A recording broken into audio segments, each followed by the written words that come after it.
Okay. So I didn't say yes to everybody that offered me money.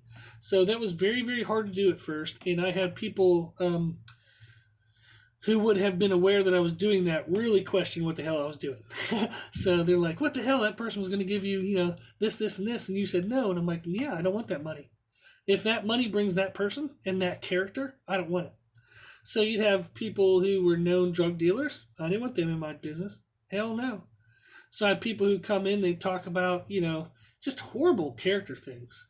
So like they'd have guys come in, they'd be talking about all these girls they slept with and, talking about trying to hit on other girls and stuff. And it's like, hell no, I'm not, you don't belong here. That's not the environment I want. So if I had a sister or if I had a girlfriend or if my mom was in this building, I wouldn't want you here. So there's no way in hell I'm going to accept that person as a member. So that was a big, big thing that was abnormal to everybody I talked about in business. The fact that I was turning away business. But it worked out to be an extremely, extremely helpful thing. So I kind of thought to myself was,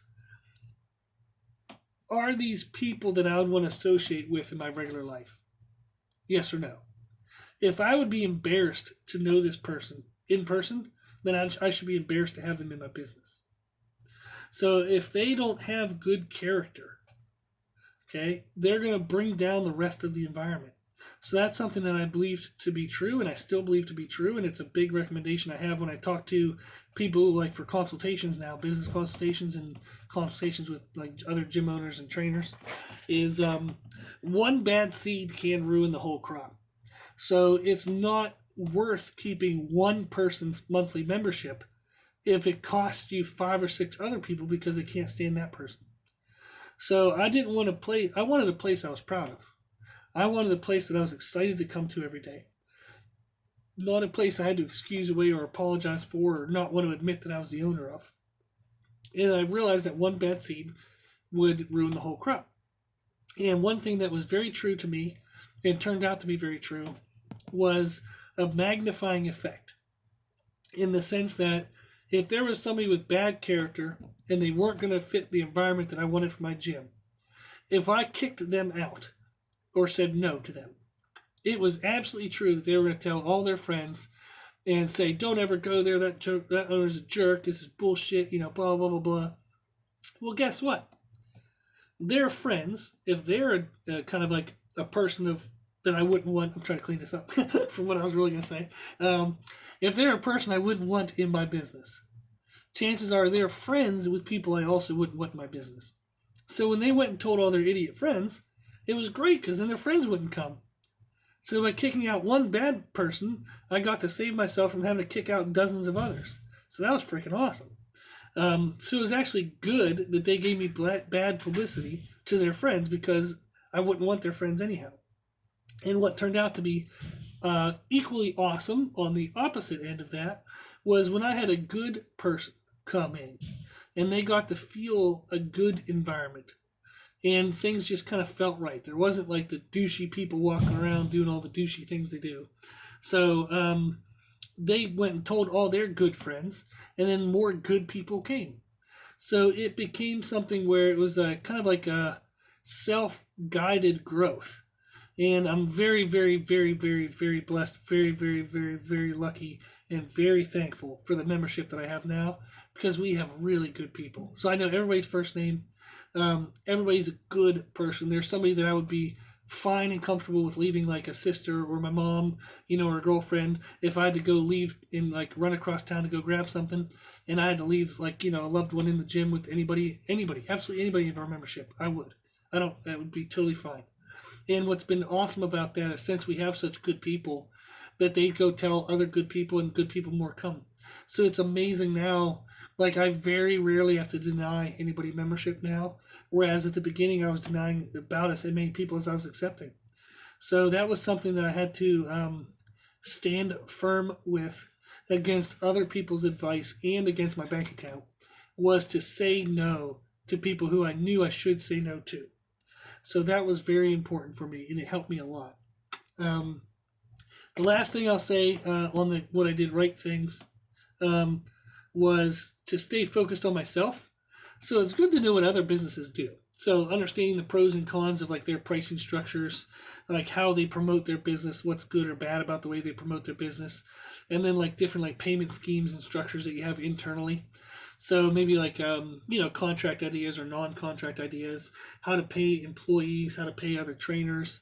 So like for example, is I understand and I'm aware of what the industry standard is for the business, like the gym business, to take some of the profit away from a trainer. So if I have an independent trainer that wants to come in and train out of here, what should be the percentage of money that I ask of their earnings that says, hey, I provided the building, I provided the equipment, I should get this much. So if you charge this much per client or per hour, I want this much, a certain percentage. And I make sure mine is below the industry standard because I want to have good trainers stay for a long time. So I make sure that I accept an amount that's fair for me, but it's less than everywhere else. So that way when a trainer comes here and if they do well, I can promote them to stay. If I'm nickel and dime and I'm trying to get everything I can, they might go somewhere else. So I might lose a good trainer just over a couple bucks. And that's not worth it in my mind. I'd rather have longevity, consistency, and the highest quality of training available to my members. And that's absolutely worth giving up a few extra dollars here and there for me. So it's good to know what the industry does. But you have to be true to you. So don't try to be somebody else. You are unique and awesome yourself. Just be yourself. Okay? So in podcast number 248, we discussed the concept of to be successful, be yourself. And that's absolutely true. So often what people want to look for in business is how do I stand out? How do I become unique?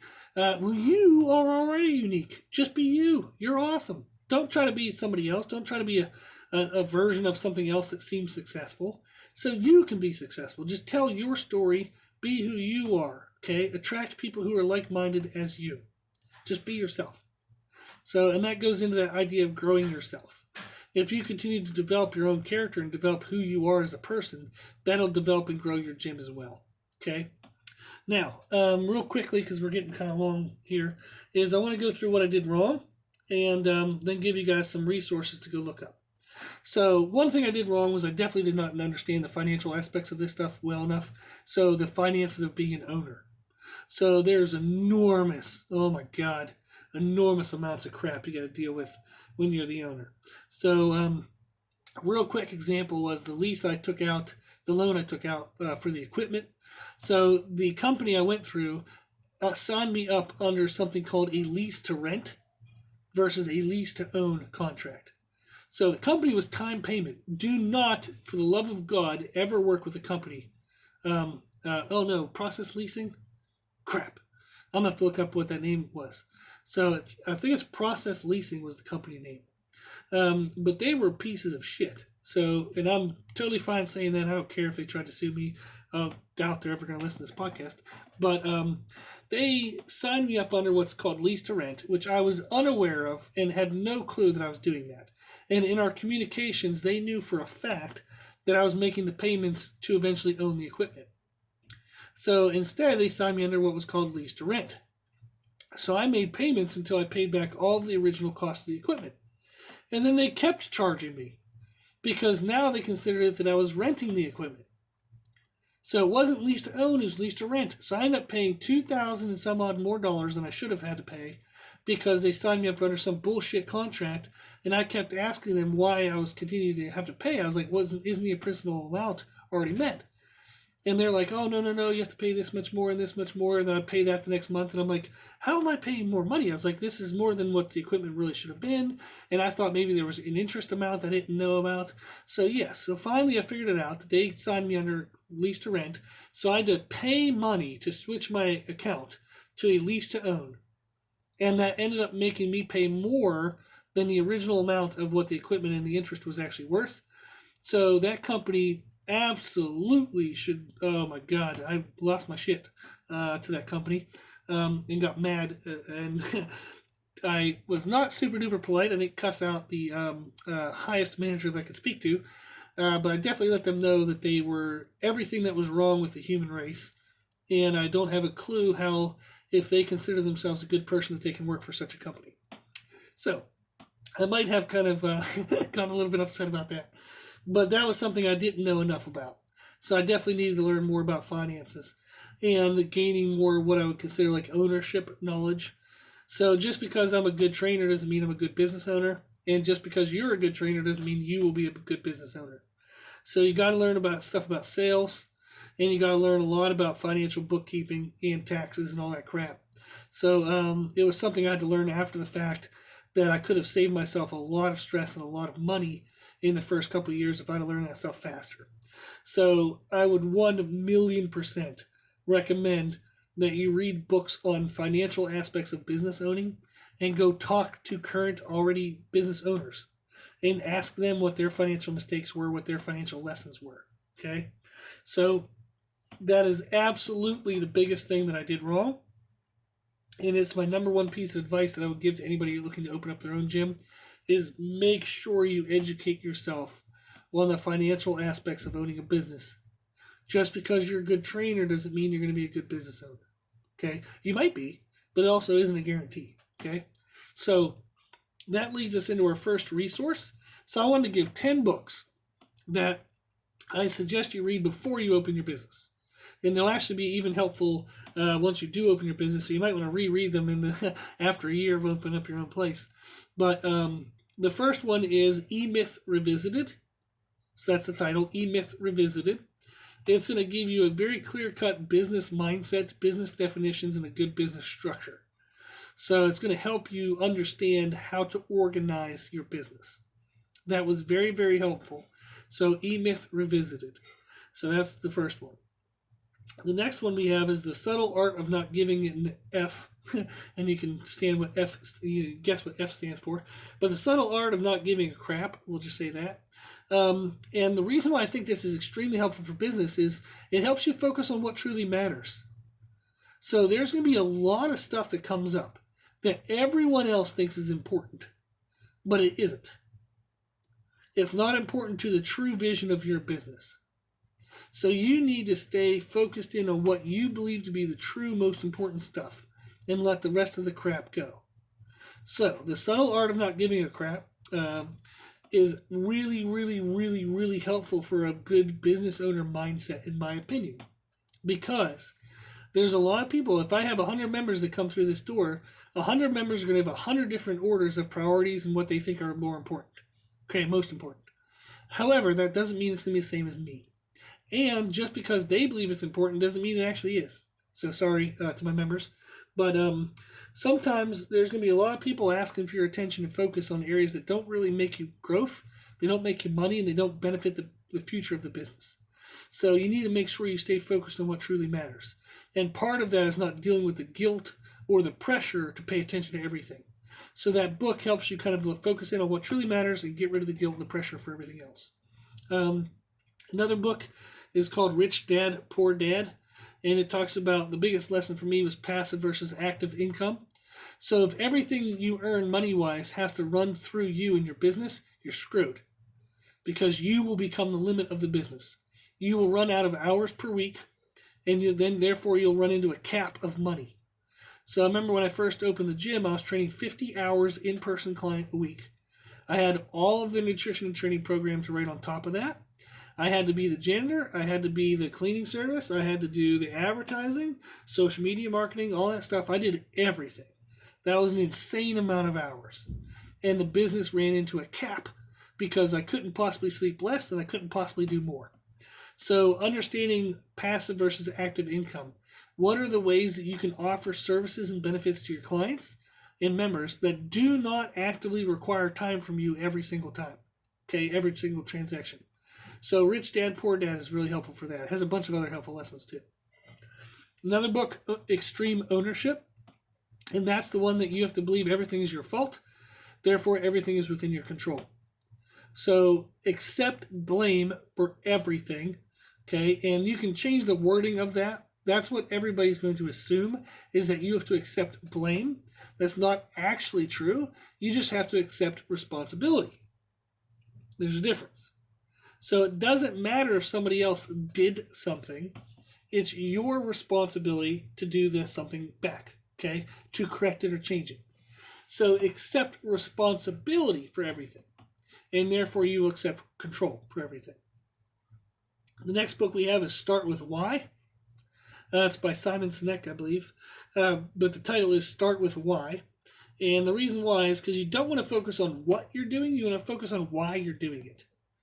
If you focus on the why of what you're doing, okay, it's going to keep you more open-minded to different ways of doing it and different ways of kind of like presenting information, kind of working with the flow of what the industry or the people want. So if you're only focusing on what you're doing, you're going to spend most of your time like defending yourself. That's not what you want to do, okay? You want to focus on why you're doing it. So that way, if something comes up that maybe is a better option, you'll take it. If it answers your why faster and more efficiently, why would you not do it, right? So if you keep a why mindset, not a what mindset, that helps a lot. So start with why. The next book is How to Be an Imperfectionist. So overwhelmingly, people use the excuse of something not being quite perfect yet for why they won't start it. And it's just because they don't want to fail. So sometimes you have to get something kind of, sort of, maybe close to right, and then just start it and see how it goes. So don't be don't be a perfectionist. It will shut you down in business, and you will be less successful. Okay. To pair with that book is podcast number 279, titled "Work With Yourself." So often people think things have to be perfect for them to work well. It's not true. Sometimes you have to learn to work within what you're good at and not good at. So work around your flaws to make sure something gets done. Don't try to be perfect first and then do things. Never going to happen. You're never going to be perfect. Okay? So learn to work with your flaws. Work with yourself. That's podcast 279.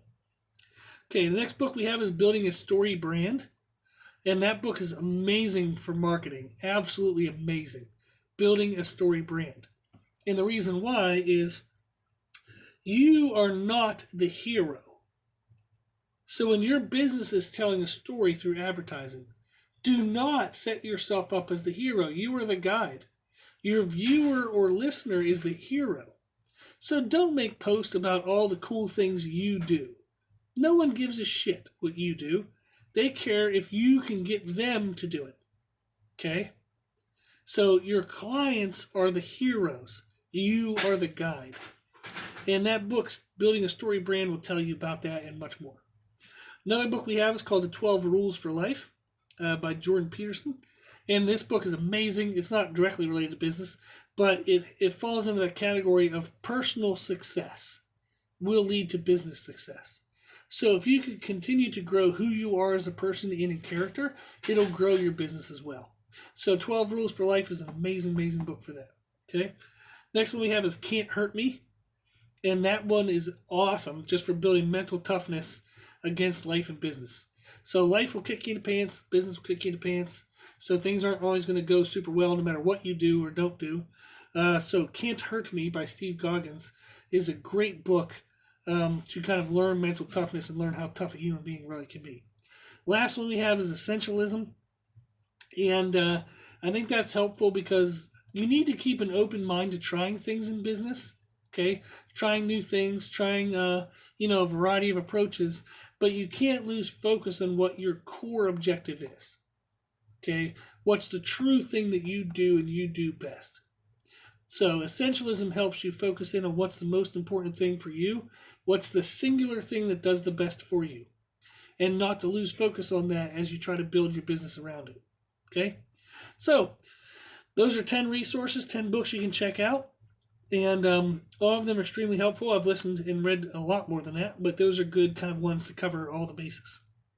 Okay, so if you're going to open up your own gym, just take some of the advice we gave here. Do all the good things I did right. Avoid all the things I did wrong. Okay, so learn as much as you can about finances and business ownership before you actually open your business. And then if you like any help, shoot us an email. Okay, our email is brutalironjim@gmail.com. If you have any questions, I'll send you some answers. If it's something super duper in detail, we can do a consultation service. So where you pay me some money and I'll spend, 2 hours to help you. But if it's something quick, I'll just spend, 5 or 10 minutes on an email, free, no charge. But if you committed to listen to this podcast to this point, I want to thank you for that by offering help. So if there's anything that you'd like to know more about, please let us know and we'll help you out. Okay? So thank you again for listening to this, and hopefully there's some helpful information in here. If you would like a part 2 to this, or if you have any more specific information you'd like to learn about opening your own business, please reach out and we'll make more podcasts. Okay, if that seems like it's helpful for people. Cool. Okay, if you like this information, you can find more from us on Instagram, Facebook, and Twitter at Brutal Iron Gym. Also, if you like the podcast, please share with family and friends. Please. The more people we help, the happier the world will be. And if you have any questions, feedback, or suggestions, we'd love to hear from you. The podcast is for you, so we know what you want to learn about. And you can tell us at our email, brutaliron@gmail.com. Cool. As always, I hope this was helpful, and thank you for listening.